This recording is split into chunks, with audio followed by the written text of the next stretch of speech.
અમદાવાદ સહિત રાજ્યભરમાં વરસાદી માહોલ જામ્યો છે ત્યારે વરસાદ જમીનમાં ઉતરે તેવો પ્રયાસ અમદાવાદ મનપા દ્વારા કરવામાં આવ્યો છે। વરસાદી પાણીનો વ્યય ન થાય તે માટે એમસી દ્વારા શહેરમાં અલગ અલગ વિસ્તારમાં 13 ખંભાતી કુવા તૈયાર કરાયા છે। 15 ફૂટ પહોળા અને 30 ફૂટ ઊંડા ખંભાતી કુવાથી પાણી જમીનમાં ઉતારી ભૂગર્ભ જળ ઉપર લાવવાનો પ્રયાસ કરાઈ રહ્યો છે।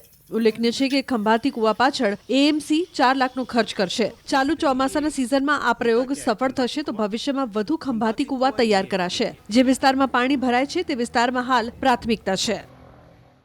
અત્યારે આપણે અમદાવાદની અંદર લગભગ બધા ઝોનની અંદર થઈને કુલ આપણે 13 ખંભાતી કુવા બનાવી રહ્યા છીએ। આ 13 ખંભાતી કુવા જે છે એમાં 15 મીટર ગોળાઈ અને 30 ફૂટ ઊંડાઈ એટલે નીચે રેતીનું જ્યાં સુધી તર આવી જાય ત્યાં સુધીનો આપણે આ ઊંડાઈ કરીએ છીએ।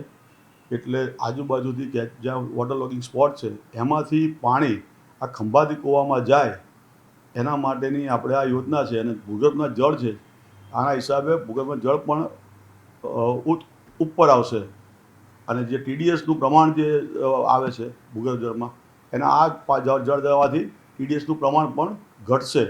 અને આ આપણે જે ભૂગર્ભ જળ સીધું જ અંદર કૂવામાં નાખતા નથી, બહાર કેચપીટો બનાવીએ છીએ, એમાં ગ્રેવલ્સ નાખીએ છીએ એટલે જે મોટા ભાગનો જે કચરો હોય એ કચરો રોકાઈ જાય છે।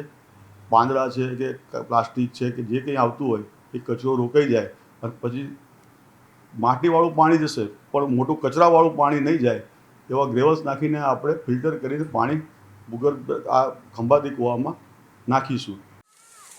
અમદાવાદ સહિત રાજ્યભરમાં વરસાદી માહોલ જામ્યો છે ત્યારે વરસાદ જમીનમાં ઉતરે તેવો પ્રયાસ અમદાવાદ મનપા દ્વારા કરવામાં આવ્યો છે। વરસાદી પાણીનો વ્યય ન થાય તે માટે એમસી દ્વારા શહેરમાં અલગ અલગ વિસ્તારમાં 13 ખંભાતી કુવા તૈયાર કરાયા છે।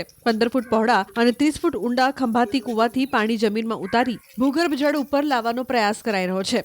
ઉલ્લેખનીય છે કે ખંભાતી કુવા પાછળ એએમસી 4 લાખનો ખર્ચ કરશે। ચાલુ ચોમાસાના સિઝનમાં આ પ્રયોગ સફળ થશે તો ભવિષ્યમાં વધુ ખંભાતી કુવા તૈયાર કરાશે। જે વિસ્તારમાં પાણી ભરાય છે તે વિસ્તારમાં હાલ પ્રાથમિકતા છે। અત્યારે આપણે અમદાવાદની અંદર લગભગ બધા ઝોનની અંદર થઈને કુલ આપણે 13 ખંભાતી કુવા બનાવી રહ્યા છીએ। આ 13 ખંભાતી કુવા જે છે એમાં 15 મીટર ગોળાઈ અને 30 ફૂટ ઊંડાઈ એટલે નીચે રેતીનું જ્યાં સુધી તર આવી જાય ત્યાં સુધીનો આપણે આ ઊંડાઈ કરીએ છીએ।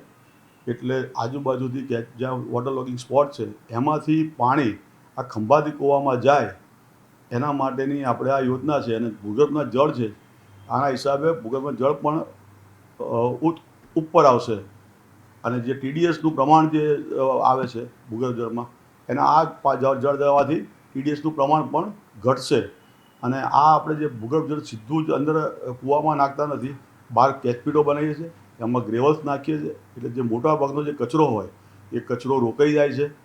પાંદડા છે કે પ્લાસ્ટિક છે કે જે કંઈ આવતું હોય એ કચરો રોકાઈ જાય અને પછી માટીવાળું પાણી જશે પણ મોટું કચરાવાળું પાણી નહીં જાય એવા ગ્રેવલ્સ નાખીને આપણે ફિલ્ટર કરીને પાણી ભૂગર્ભ આ ખંભાતી કૂવામાં નાખીશું।